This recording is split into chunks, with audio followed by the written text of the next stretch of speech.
Assalamualaikum warahmatullahi wabarakatuh, gang. Hari ni kita dekat Johor Bahru, babe. Aku dekat Selangor aku dah boring gila. Aku try banyak gila murtabak. Dah dalam 16 Ramadan aku tak jumpa lagi murtabak yang sedap. So aku terpaksa balik ke tanah air aku dekat Johor Bahru untuk makan dekat sini lah. Daud Cafe. Okay, mai. Ya, apa acik? Okay, bah. Dekat JB ni memang kita tahu lah, memang famous lah murtabak. Kalau orang KL ke apa nak makan murtabak, dia akan datang ke Johor. Tetapi why orang kena datang dekat Daud Murtabak Cafe? Why? Itu kena bagi the big reason why Saya rasa kita buat yang terbaik sajalah. Saya pun dah buat murtabak ni lebih kurang 30 lebih tahun lah. Daripada umur 12 tahun sekarang dah umur dah 50 lebih plus. Gila, kata kalau orang nak kata perfect the craft, apa-apa aku dah perfect kan the craft murtabak ni kan. Okay. We try our best lah dengan buat yang terbaik lah. Mungkin ada lagi yang terbaik pada kita, tapi apa yang kita buat is yang terbaik lah. Yang saya rasa anda patut datang sini untuk cuba.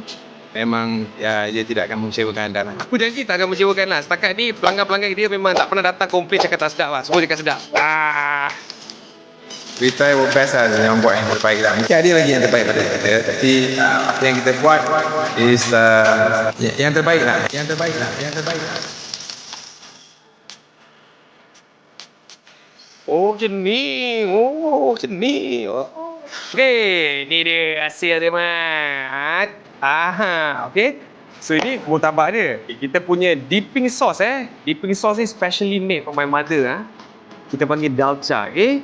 So cara nak makan dia very easy. Okay, kau nampak ni kan. Okay, kau just pick one. Right. Kau tengok tu cheese dia Kau kan cakap apa lah. Aku bukan nak membanggakan apa-apa. Kau tengok je cheese dia mat.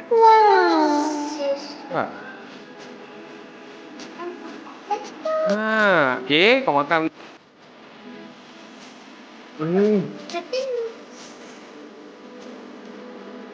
Macam murtabak. Daging tak meliput. Sini semua lambak-lambak. Berapa ringgit ni? RM12 mat. RM12. Kau tak dapat benda ni kat Selangor mat. Kat sini je kau dapat, okey? Jangan lupa datang ke aku kalau kau kat JB. Kita orang bawa utama frozen juga. Tapi ini kau kena makan kat depan kedai, baru sedap.